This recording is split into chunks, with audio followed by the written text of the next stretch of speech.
Good morning, everyone. Today is Friday for those of you who have been following for a while. It's May 26th, 2023. Here we go once again. Rusty is fired up. He is fired up again today. He's up in the window. I don't know how long. Look at how his tail's moving. You can just tell how fired up he is by look at the way his tail is wagging. I just had to scold him because he was up on top of the computer laptop. He's trying to knock everything off the table again. He's going crazy. He's having this thing on in the mornings now in which he's totally ballistic. I'm just waiting for the moment in which he's going to calm down. He's crazy right now. Like I said, look at that tail. Does that look like the tail? Oh my gosh, that jump rocked the whole cat tree. I know. You saw that. Oh my. He is just so wound up in the morning. I'm just waiting for him to calm down. He gets going and it's just crazy. He's got now he knocked the shades down. Well, he ain't gonna be doing his neighborhood watch. He's running around, skidding around on the floor. He's all fired up right now. Oh boy. How are you doing today? Oh, he is on a roll. He is just all over. Oh, he's looking out his window here. I hope he calms down. Because it was really funny because yesterday he was all fired up too. And then all of a sudden I looked and he was sitting over on the chair next to me. I call it the assistant's chair. See, I call my chair the captain chair. And I tell him he can't sit in the captain chair. He has to sit in the assistant's chair. So if you just saw that, it'd been pretty cool. He just ran off of that thing and skidded across the floor. Kind of like, what was that movie, Risky Business? What was the Tom Cruise movie that he was sliding across the floor? That's Rusty right now. Oh, boy. Okay, anyway. What kind of catnip do you feed him? We don't feed him any.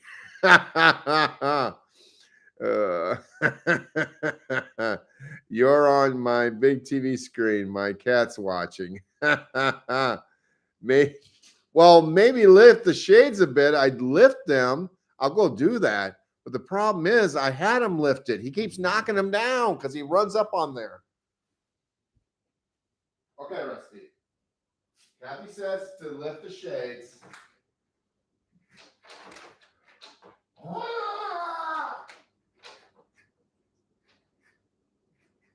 Now calm down. Calm down.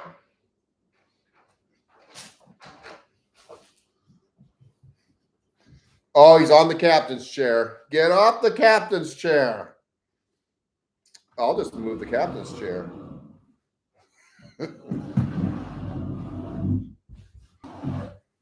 The assistant's chair has become the captain's chair, and the captain's chair has become the assistant's chair. Oh, Rusty. Can you see him? There, he's in the... He's on... Okay, you don't need to see me, do you? You see me every day. There, look at that. Maybe Rusty will finally settle down. Let's only hope. Hi! I'll just get into my message. Once I find my message, where's my message? Where is the daily message? Here we go. This is a new day that he has made for us. Let us be filled with thanksgiving. Oh, If only we could be filled with thanksgiving. That would be wonderful. You know what? I think of Thanksgiving, I think of pumpkin pie and cranberries and mashed potatoes and some turkey. I am feeling filled with Thanksgiving right now. Let us reflect love and kindness to everyone we come in contact with. We each get to walk through this day that is filled with the brightness of God's love. Look at that's the moment I wait for. The moment in which Rusty calms down. He runs around like an exorcist, and the next minute there's the cute Rusty I know and love. Look at him there. Be filled with joy and happiness as we journey in life with God beside us. We can continually talk with God throughout our day, trusting in Him and His divine love and guidance. In life, we sometimes get our minds tangled up, jumping from problem to problem. When this happens, we have lost our focus on doing God's will and relying on Him to help us in our journey. God infuses us with inner strength and helps us in our journey of life. Let us grow and learn from life and God, trust in Him, and walk with Him throughout all our challenges, turning them into creative responses. Live life, live, wait, it says live. Live a life, trusting our instincts, for they are messages from our soul. Spirit will guide us in our journey, and these messages are designed to make us one with God. Think about living life. Live as if we were to die tomorrow. Learn as if we will live forever. What matters is in life, the flicker of light within the darkness. Reflecting God's love. The feeling of warmth is in the cold. The knowledge of love is in the void. There is no limit to what we can accomplish in helping others. God will help us to know all the good work. There's no limit on what we can do with God's help. Let us rely on the help of God. Face the world with a smile of love and grace, reflecting God's love to all those around us. God's blessings on your day. Much love to each of you. Do you want to see me or do you want to see Rusty? Look at Rusty as he looks at me doing the message. Now, what you need to do, Rusty, is you need to be like mommy and fall asleep. Oh, look at that. He's already getting tired. Oh, she listens to my voice when I try to read to her and she falls asleep. Let's see if it works for Rusty, too. Oh, boy.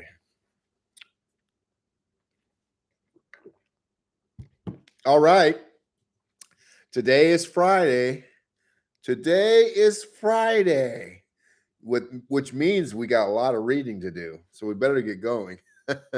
Be nice, Rusty. It's story time. It is story time, the book of amazing stories. Get ready, Rusty. Do you have your cup of tea ready? Rusty, you don't have a cup of tea? Oh, I feel so sorry for you. Okay, here we go, Rusty. Decision at 29,000 feet. They spotted him just after sunrise, perched on a knife-edge ridge. He sat in the brutal cold without a jacket, gloves, or hat. Australian climber Lincoln Hall had been left for dead. American guide Dan Mazer, 2 paying clients, and a Sherpa were just hours from the summit of Mount Everest on May 26th. Look at that, today's date, 2006, 17 years ago today, when they spied Hall. The American had to react quickly. Would his team continue their ascent to the top or help Hall? Mazer decided to help. Two other climbers passed them on their way to the summit. When asked to help, the two pretended not to understand. Mazer later discovered that they spoke impeccable English. Even more astounding was the fact that a week before Hall's rescue, British climber David Sharp died 1,000 feet from the top, while dozens passed by on their way to the summit. But Mazer's team lugged Lincoln Hall back down, forfeiting their prize. Before we fault climbers who bypass Hall and Sharp, we should consider what it costs to get to the summit. The weather on Mount Everest is so brutal that there are only 2 windows a year for climbing, each about 10 days. Fewer than half the climbers succeed in their attempt. Close to 300 have died trying. Climbing Everest isn't cheap. Starting at $45,000 to climb a mountain that you might die? Wow, what a price. It begins with an 8-day hike from Kathmandu to the 17,000-foot base camp. The entire expedition will take about 2 months. So I guess if you take $45,000 divided by 60 days, I guess you're still paying. You're not paying $1,000 a day at least. And this is back. This is back in 2006. How much does it cost to do it today? As I head out from base camp, I feel like I should be. You don't need to see the top of my head, do you? We'll watch Rusty for a while. The entire expedition will take about 2 months. As they head out from base camp, climbers face soaring ice towers and crevices so deep that one can only see darkness rather than bottom. It's beautiful, otherworldly, and dangerous. One misstep can lead to death. So I must ask now, who is willing to do this? If money wasn't the object, would you do it? Because a lot of you would say, well, no, I wouldn't do it because it costs too much. If someone were to pay your $45,000, which now it's probably about $100,000 with the economy the way it is, if someone were to pay your fee, would you do it or not? Kathy says no, it's too cold. I don't think I'd do it. Sorry. Towering waves of ice, several stories high, crack and collapse. Rusty's moved on, so I'm moving on too. Let's get ourselves repositioned. Towering waves of ice, several stories high, crack and collapse to create avalanches that bury climbers alive or plunge them into crevices. At 20,000 feet, the air contains half the oxygen that it does at sea level. The sun radiating off the snow can create temperatures of 80 to 100 degrees Fahrenheit. Isn't that crazy? I did not know this. The sun radiating off the snow can create temperatures of 80 to 100 degrees Fahrenheit, leading to heat exhaustion, or plunge to 50 degrees below zero, bringing hypothermia. There, I would have thought more of the second, the latter. But, you might deal with heat exhaustion or hypothermia. At 22,000 feet, climbers must scale the Lhotse face, a 3,600-foot wall of ice. At this point, they are breathing bottled oxygen. Winds can blow 175 miles an hour, a Category 5 hurricane. At 23,000 feet, climbers are beyond rescue by helicopters. Above 25,000 feet, climbers enter the death zone. Many suffer swelling of the brain and fluid in the lungs. Boy, this doesn't sound like something I would even try to do if somebody paid me to do it. It's half a mile from high camp to the summit, but the final ascent will take 8 to 12 hours. Oxygen is now one third of what it is at sea level. If climbers make it up Hillary Step for a few moments on a summit about the size of a dining room table, they now face the most lethal part of the trip. It hasn't even gotten to its worst yet. It sounds really bad going up. And now that's not my idea of a vacation. I'm telling you, we're gonna go to Florida and I'll lay on the beach. That sounds like my idea of a vacation. I'm not gonna go climb scale a mountain, and we haven't reached the worst part yet. And you know what I'm thinking about, as you know, once you get up there, you got to come back down. Oh. The most lethal part of the trip, descending the 29,000-foot monster. Slow judgment and reflexes from exhaustion can cause mistakes that lead to far more deaths than on the way up. Yeah, the way down. When Mazer and his team chose to rescue Lincoln Hall, forfeiting their dreams so tantalizing close to the summit, it was an amazing act of mercy. Showing mercy is often messy. It is seldom easy. It costs God's Son everything. It will cost us too.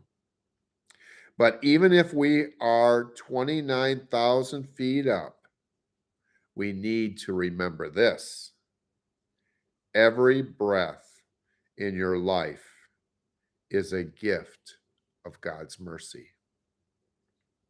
God blesses those who are merciful, for they will be shown mercy. Matthew chapter 5, verse 7.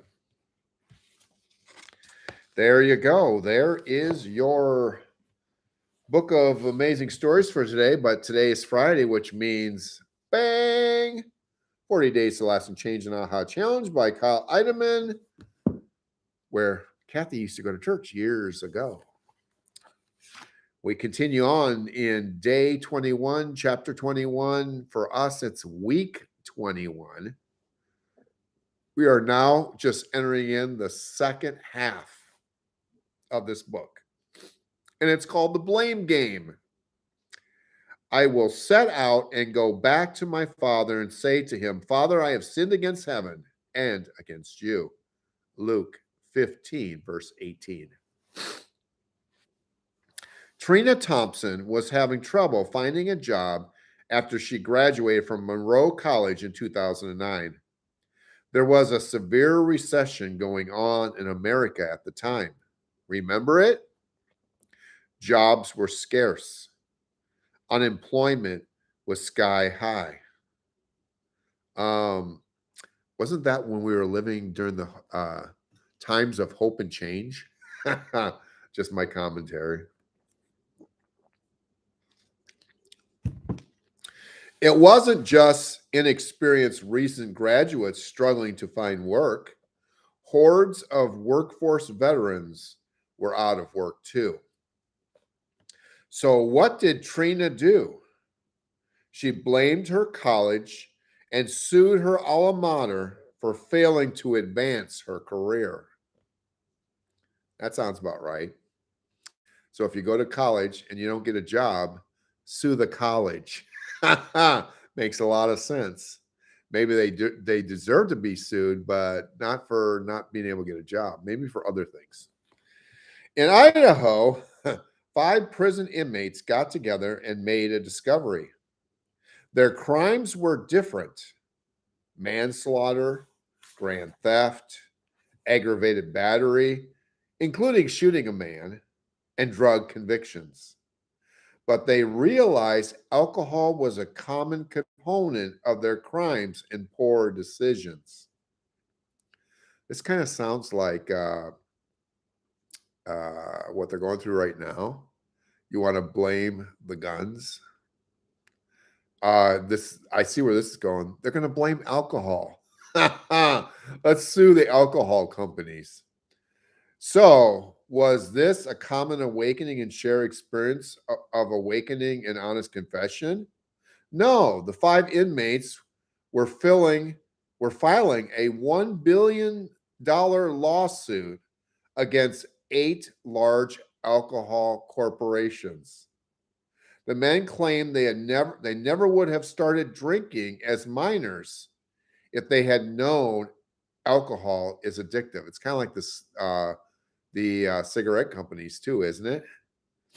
All of a sudden, everybody ends up with lung cancer because they've smoked cigarettes, and now they want to sue the cigarette companies. Very similar.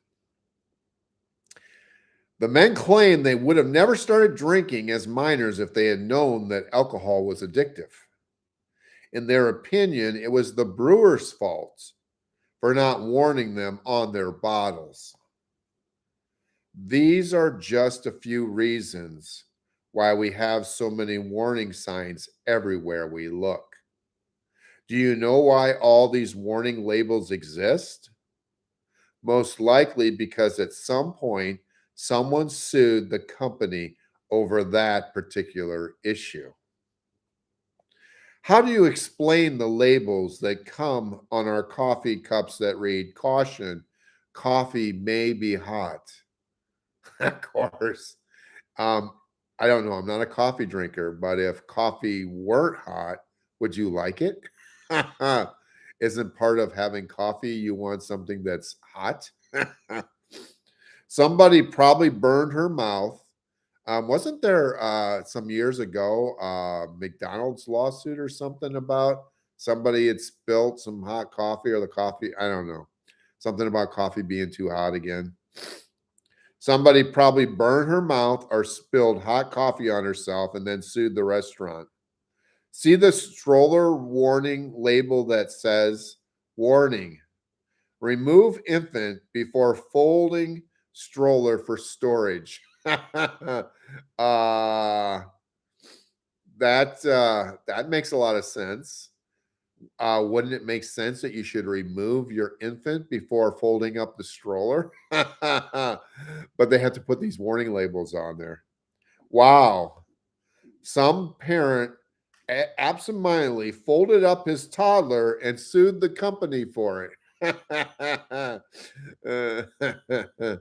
Uh, my iron warns not to use on clothes while wearing them. So yeah, can you think? So you see all these things and you shake your head and you're like, why do they put all these warning labels on things? So Kathy, yours, somebody probably was trying to iron with their clothes on and then turn around and sued the company. Probably there's probably some case of that out there. It's just crazy. Okay, we'll add another warning label.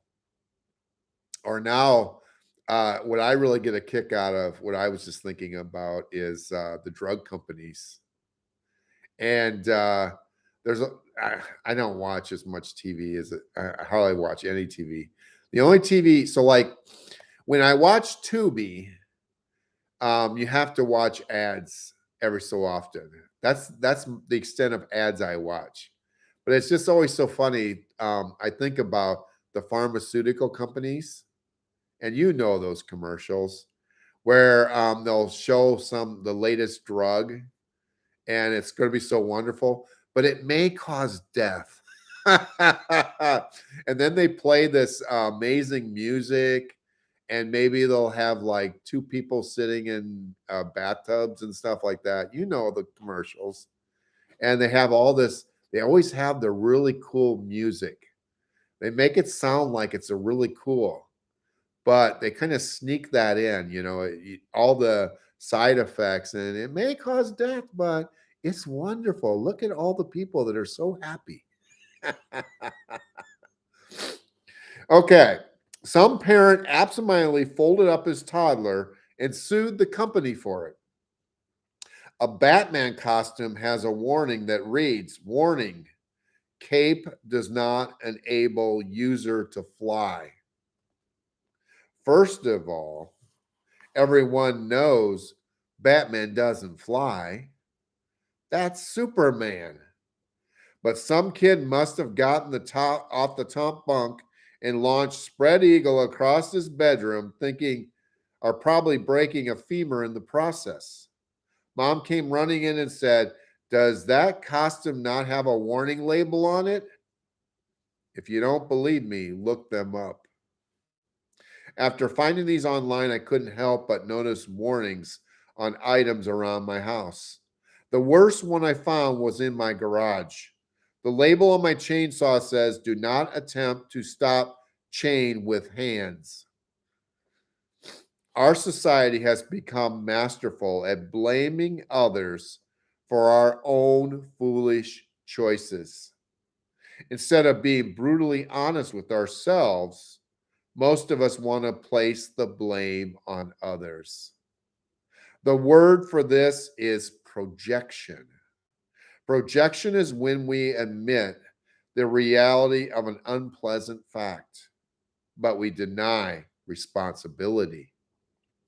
Denial is refusing to admit the reality of an unpleasant fact, but projection is admitting that the reality exists without taking responsibility for it. We just blame someone else. Isn't that what goes on in this society? If you live by this world, you don't ever want to take responsibility of something upon yourself. You just blame somebody else. This approach is as old as time. It goes all the way back to Adam and Eve. Yep, it does. After the devil came on the scene and did what he does best, lie, after Eve took a big bite of the fruit, after Adam bit in, God confronted Adam and asked, "Have you eaten from the tree that I commanded you not to eat from?" Boom. That's a sudden awakening.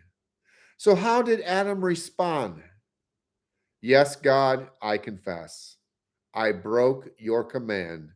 I have sinned and not obeyed your word. Here and now I take responsibility for my rebellion. I don't deserve it, but I humbly ask you for your grace and mercy." Is that how it went down? No, you guys know it didn't. Okay, that's not exactly how it went. When God confronted Adam, here's what happened.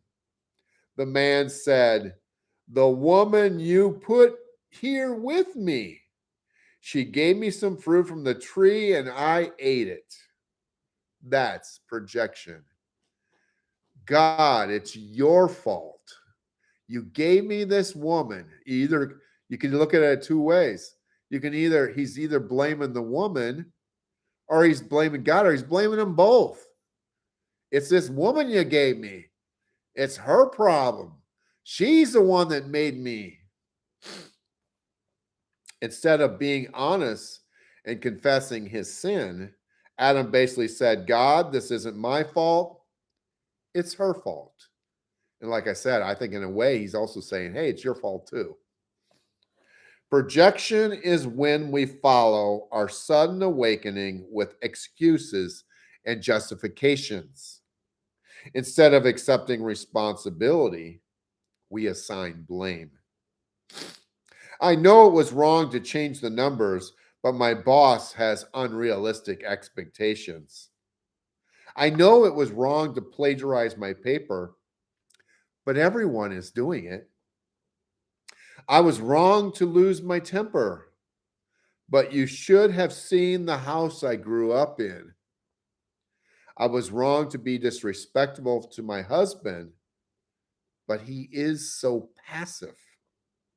I know it's wrong for me to look at that stuff, but my wife doesn't even try anymore. Instead of staying in denial or projecting his mistakes on someone else, the prodigal son was honest about his reality and said, "Here I am, starving to death." He said, "I have sinned." There is something beautiful about that short phrase. Those three words set him on a path to freedom. I have sinned. And once you realize your shortcoming and then you confess it to him, that leads you on the path. Uh-oh. Rusty's upstairs now. I hear Becky just said ouch, which means he either clawed her or bit her. Rusty's still fired up yet. Yeah. And so what could Rusty blame it on? Do you think Rusty would play the blame game? Hey, Rusty's had a rough life until this moment. So that kind of gives him the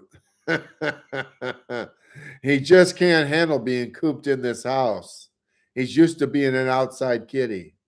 Rusty could play the blame game. He was abandoned as a child.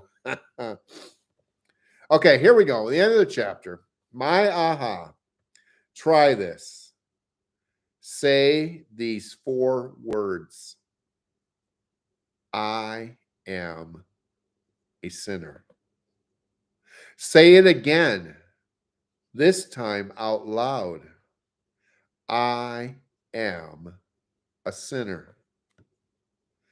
Now name your sin without following it with any blame or excuses. And there you go. There's the end of your chapter. Day 21. We go into next week. Next Friday will be day 22, chapter 22. Week 22 for us, the usual suspects. That will be next week. All right, let's keep moving along. We continue on in our Bible reading. We're picking up in 2 Samuel in Old Testament reading, chapter 9, verse 1. One day David asks, "Is anyone in Saul's family still alive? Anyone to whom I can show kindness for Jonathan's sake?" He summoned a man named Ziba, who had been one of Saul's servants. "Are you Ziba?" the king asked. "Yes, sir, I am," Ziba replied. Up, he's back. "Yeah, you got in trouble with mommy." He's back down here running his laps. The king then asked him, "Is anyone still alive from Saul's family? If so, I want to show God's kindness to him." Ziba replied, "Yes, one of Jonathan's sons is still alive. He is crippled in both feet."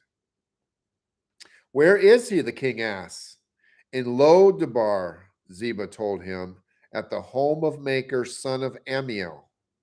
So David sent for him and brought him from Maker's home. His name was, it's hard to say this name, Mephibosheth. Mephibosheth. He was Jonathan's son and Saul's grandson. When he came to David, he bowed low to the ground in deep respect. David said, "Greetings, Mephibosheth." Mephibosheth replied, "I am your servant." "Don't be afraid," David said. "I intend to show kindness to you because of my promise to your father, Jonathan. I will give you all the property that once belonged to your grandfather Saul, and you will eat with me at the king's table." Mephibosheth bowed respectfully and exclaimed, "Who is your servant that you should show such kindness to a dead dog like me?" Then the king summoned Saul's servant Ziba and said, I have given your master's grandson everything that belonged to Saul and his family. You and your sons you and your sons and servants are to farm the land for him to produce food for your master's household. But Mephibosheth, your master's grandson, will eat here at my table. Ziba had 15 sons and 20 servants. Ziba replied, Yes, my lord the king. I am your servant, and I will do all that you have commanded. And from that time on, Mephibosheth ate regularly at David's table, like one of the king's own sons. Mephibosheth had a young son named Micah. From then on, all the members of Ziba's household were Mephibosheth's servants. And Mephibosheth, who was crippled in both feet, lived in Jerusalem and ate regularly at the king's table. Sometime after this, King Nahash of the Ammonites died, and Rusty's trying to jump on the table. He's going to get on the table. Just watch. Here he is. Rusty! So David sent ambassadors to express sympathy to Hanan about his father's death. But when David's ambassadors arrived in the land of Ammon, what are you up to? The Ammonite commander said to Hanan, their master, Do you really think these men are coming here to honor your father? No. David has sent them to spy out the city so they can come in and conquer it. So Hanan seized David's ambassadors and shaved off half of each man's beard, cut off their robes at the buttocks, and sent them back to David in shame. So you're going to sit up here now? When David heard what had happened, he sent messengers to tell the men, Stay at Jericho until your beards grow out, and then come back. For they felt deep shame because of their appearance. When the people of Ammon realized how seriously they had angered David, they sent and hired 20,000 Aramean foot soldiers from the lands of Beth Rahab and Zobab, 1,000 from the king of Makkah, and 12,000 from the land of Tob. When David heard about this, he sent Joab and all his weapons to fight them. The Ammonite troops came out and drew up their battle lines at the entrance of the city gate, while the Arameans from Zobah and Rahab and the men from Tob and Makkah positioned themselves to fight in the open fields. When Joab saw that he would have to fight on both the front and the rear, he chose some of Israel's elite troops and placed them under his personal command to fight the Arameans in the fields. He left the rest of the army under the command of his brother Abishai, who was to attack the Ammonites. If the Arameans are too strong for me, then come over and help me, Joab told his brother. And if the Ammonites are too strong for you, I will come and help you. Be courageous. Let us fight bravely for our people and the cities of our God. May the Lord's will be done. You want to see where Rusty's at right now? Oh, I went the wrong way. Wait, where? I can't maneuver this. There's Rusty. See Rusty?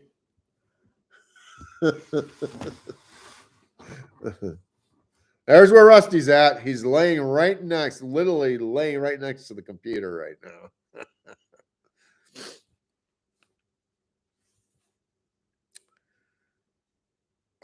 Let's see here. I got to figure out where I was at.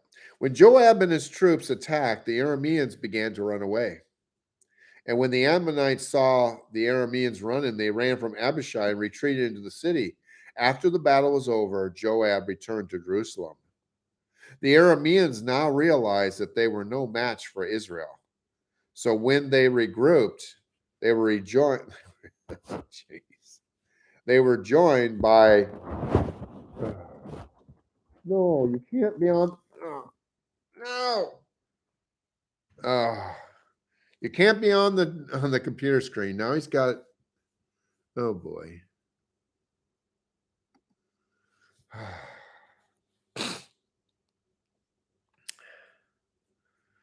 The Arameans now realized that they were no match for Israel. So when they regrouped, they were joined by additional Aramean troops summoned by Hadadezer from the other side of the Euphrates River.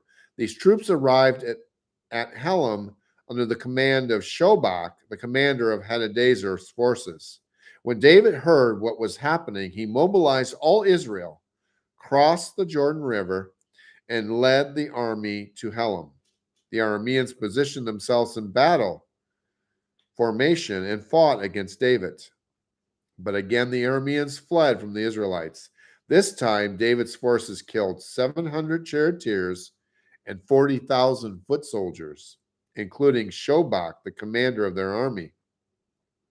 When all the kings allied with Hadadezer saw that they had been defeated by Israel, they surrendered to Israel and became their subjects.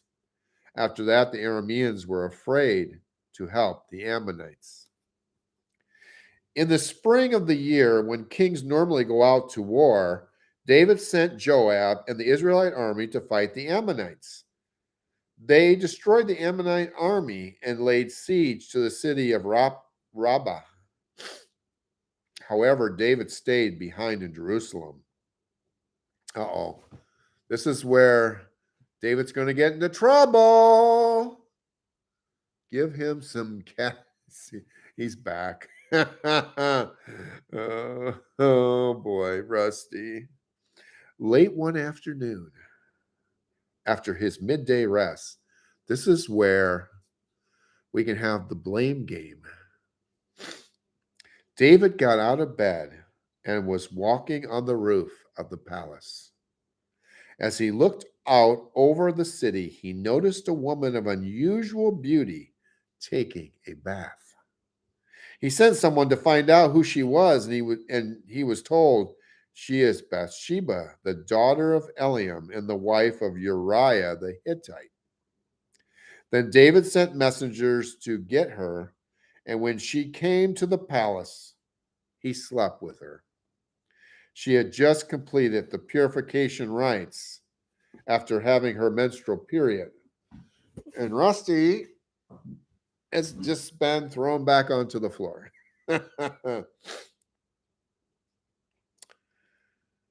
Then she returned home.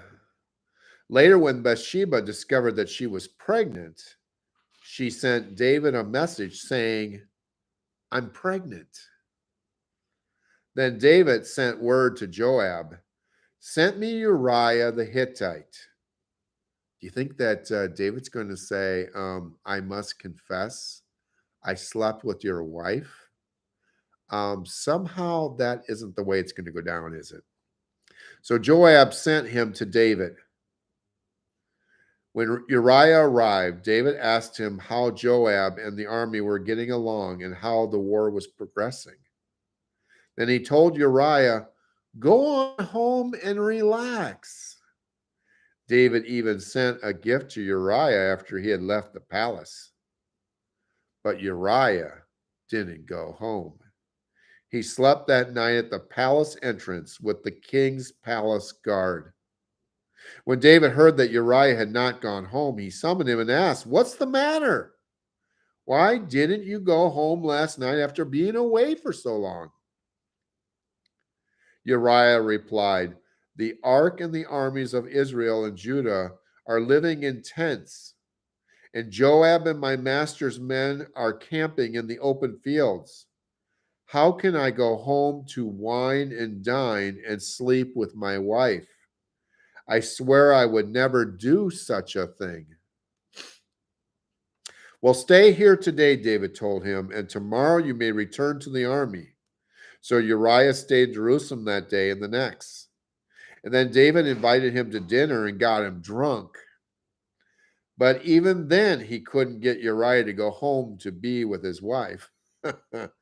Again, he slept at the palace entrance with the king's palace guard. So the next morning, David wrote a letter to Joab and gave it to Uriah to deliver. The letter instructed Joab, station Uriah on the front lines where the battle is fiercest, then pull back so that he will be killed.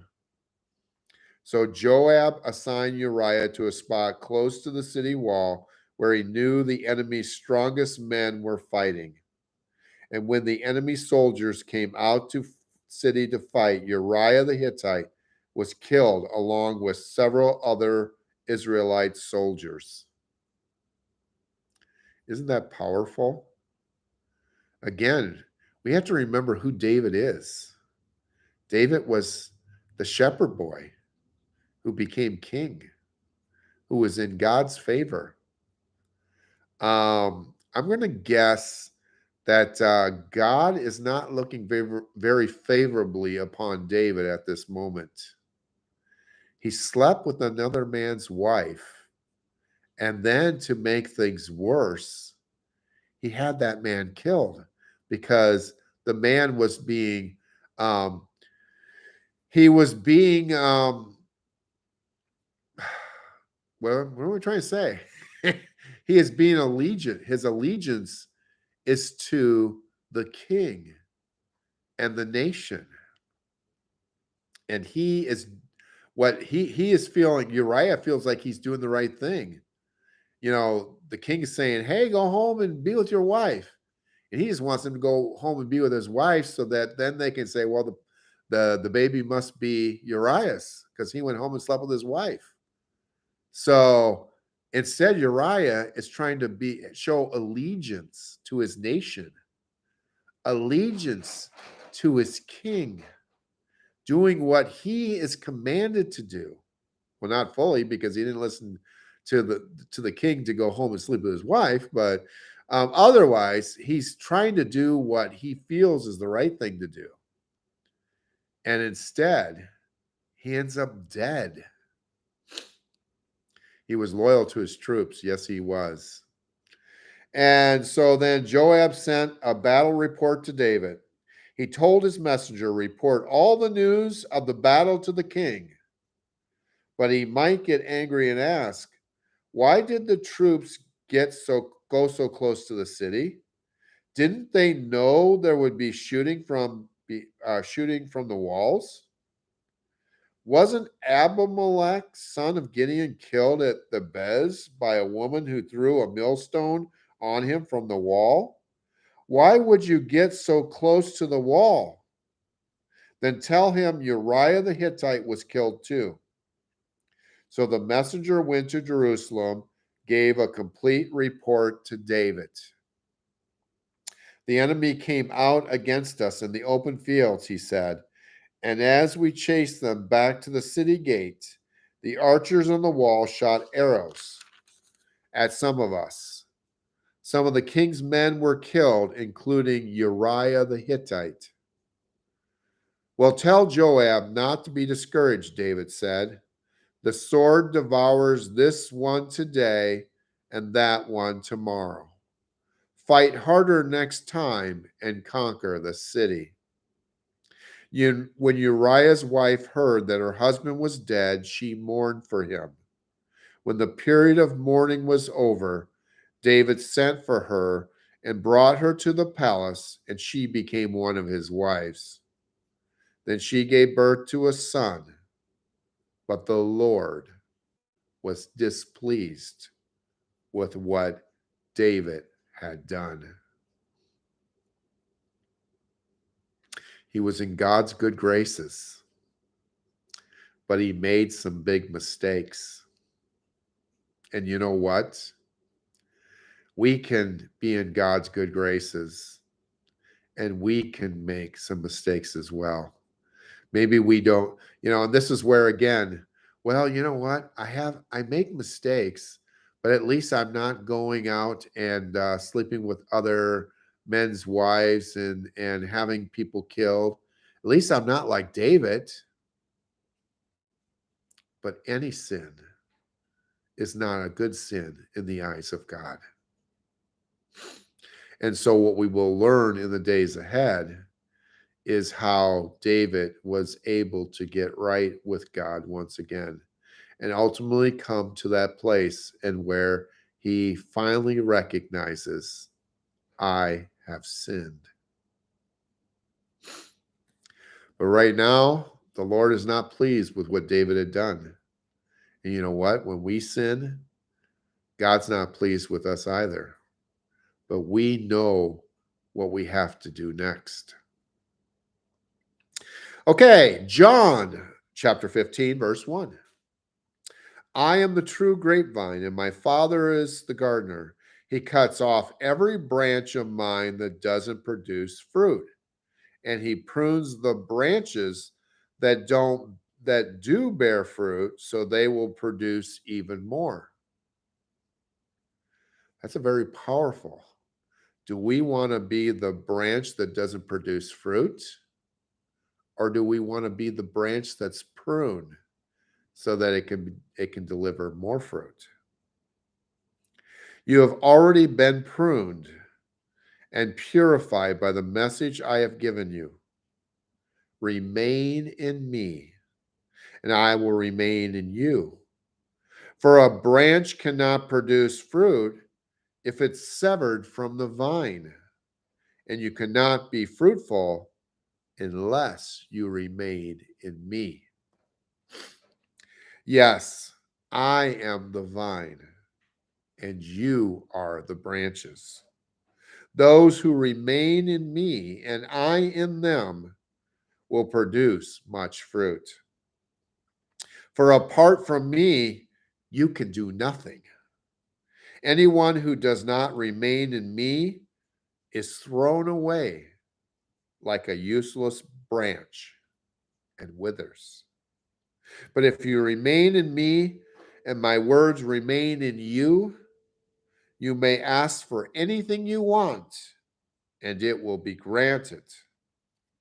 When you produce much fruit, you are my true disciples. This brings great glory to my Father. The key is that when you are truly in him and he is in you, you will not find yourself asking for things that are unrealistic. It's not a situation in which you become a follower, you accept the sacrifice of Jesus on the cross, and then you say, I would like to have millions of dollars. And because I have confessed that I am with Jesus and Jesus is with me, now Jesus is going to give me millions of dollars so I can go out and buy all the things I want. Well, it says right here, but if you remain in me and my words remain in you, you may ask for anything you want, and it will be granted. But what we also recognize is that you can't serve two masters. So it doesn't mean that we become followers of Jesus so that we can then ask for millions of dollars and have all the creature comforts of this world. Because the thing is that we have all the creature comforts in this world, that we really won't be looking for God that much, because at that point, we're going to be satisfied with what we have. Well, in a way, we really won't be satisfied, because what we find is the people that have a lot of money always want more money. They never have enough. When you produce much fruit, you are my true disciples. This brings great glory to my Father. I have loved you even as the Father has loved me. Remain in my love.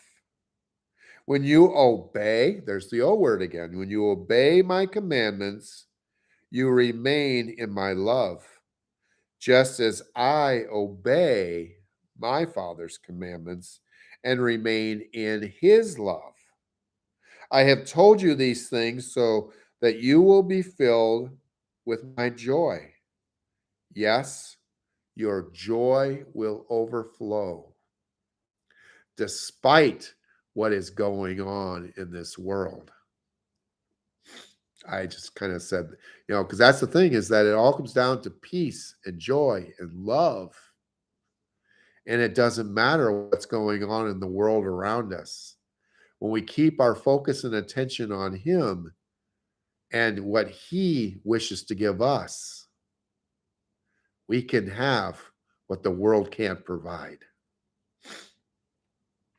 This is my commandment. Love each other in the same way I have loved you. There is no greater love than to lay down one's life for one's friends. You are my friends if you do what I command. I no longer call you slaves because a master doesn't confide in his slaves. Now you are my friends, since I have told you everything the Father told me. You didn't choose me, I chose you. There's some powerful words right there. We can sometimes feel like we were the ones that did it. We chose. But he's saying the truth is, I chose you. You didn't choose me, I chose you. And that is the truth because though I could feel like in 2014, I was the one that finally chose to follow God, He had chosen me way back at the beginning. He chose you way back in the beginning. I chose you. I appointed you to go and produce lasting fruit so that the Father will give you whatever you ask for using my name. This is my command. Love each other. If the world hates you, remember that it hated me first. The world would love you as one of its own if you belong to it, but you are no longer part of the world. And that's where you can begin to feel like you're a foreigner. At least this is what I feel. Once I started feeling it, it's that feeling like you're a foreigner living in a foreign land. You look at things differently. You live with a desire to go home. What home? We long for the day in which we'll go to our eternal home. I chose you to come out of the world, so it hates you. Do you remember what I told you? A slave is not greater than the master. Since they persecuted me, naturally they will persecute you. There are some evil people. And sorry to say, some of those evil people have obtained high places, if you get what I mean. And what they want you to do is to remain a slave to the system. And one of the big keys is that you can't remain a slave to the system if you've placed your faith in someone else. Again, that's why they want no presence of God. Because what they realize is if there are those who are placing their faith and trust in God, they realize they are no longer a slave to this world. There are those in high places that want you to remain a slave to this world. And they will do whatever they have to do to put you in a place in which you feel as though you'll remain a slave to this world. But Jesus didn't die on the cross so that we would remain a slave to this world. He died on the cross so that we could obtain freedom. That's what we must remember.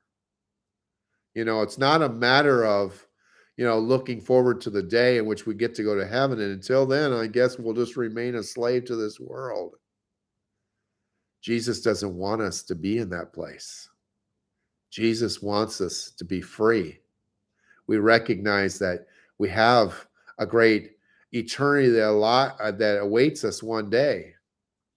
But in the meantime, he wants us to live free as well. Since they persecuted me, naturally they'll persecute you. And if they had listened to me, they would listen to you. They will do all this to you because of me, for they have rejected the one who sent me. They would not be guilty if I had not come and spoken to them. But now they have no excuse for their sin. Anyone who hates me also hates my Father. If I hadn't done such miraculous signs among them that no one else could do, they would not be guilty. But as it is, they have seen everything I did, yet they still hate me and my Father. This fulfills what is written in the scriptures. They hated me without cause.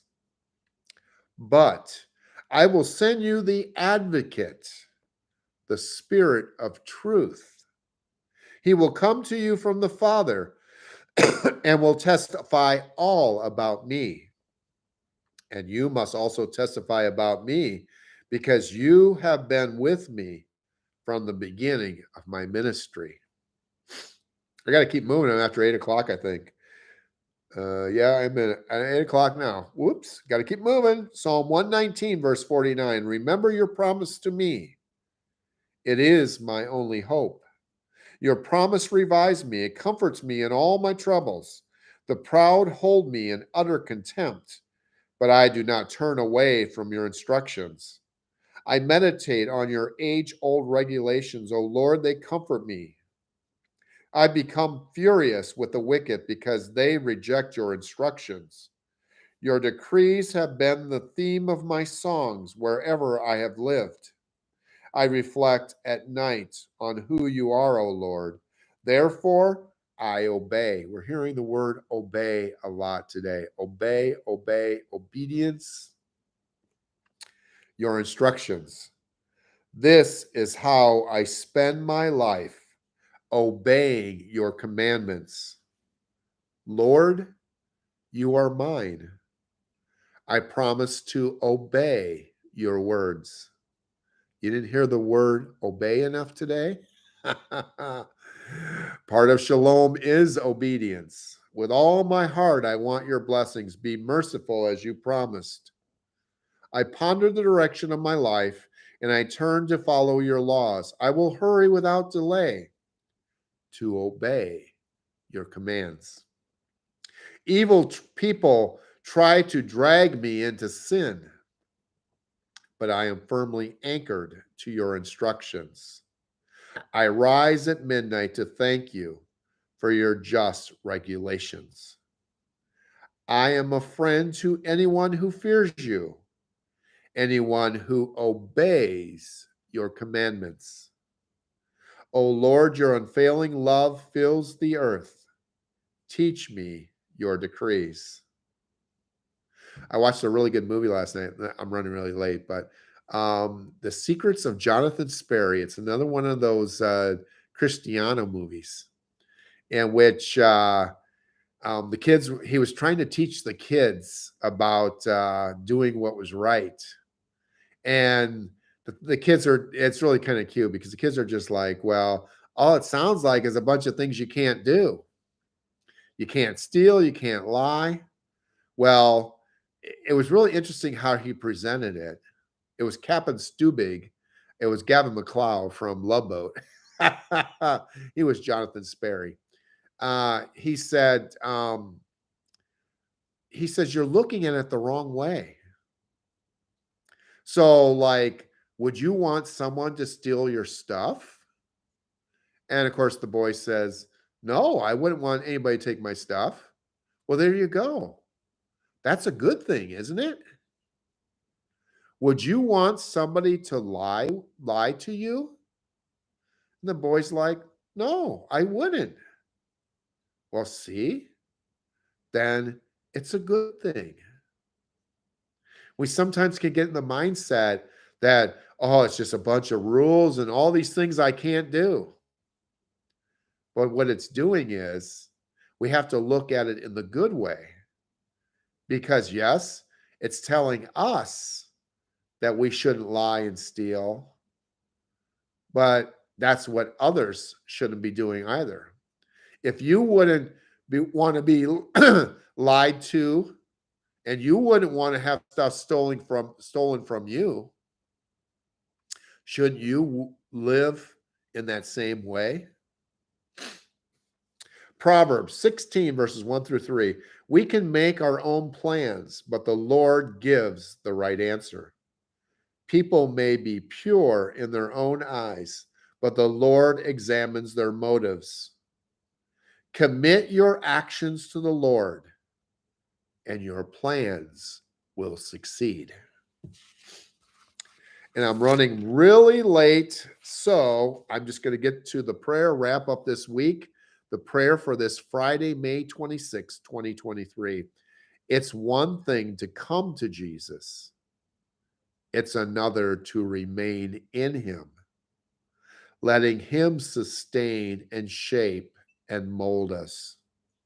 Our persecuted brothers and sisters in Christ rely on him for everything: safety, shelter, and strength to live faithfully when they're attacked from every side. They know what it is to be branches that depend on life-giving vine. Lord, forgive me when I rely on myself more than on you. Turn my heart ever more fully toward you. May I remain in you and produce an abundance of fruit to your glory. And in Jesus' name we pray. Amen. Where are we at on our walk right now? We've accepted the truth. We've accepted the sacrifice. And how much trust are we placing? Are we placing all our trust in him? Or are we holding back a little? Our challenge is to let go and let God. Think about that this coming weekend and in your conversations with him. Take care. God bless. Have a wonderful day. Have a wonderful weekend. And God willing, we'll be back with you come Monday morning. Until then.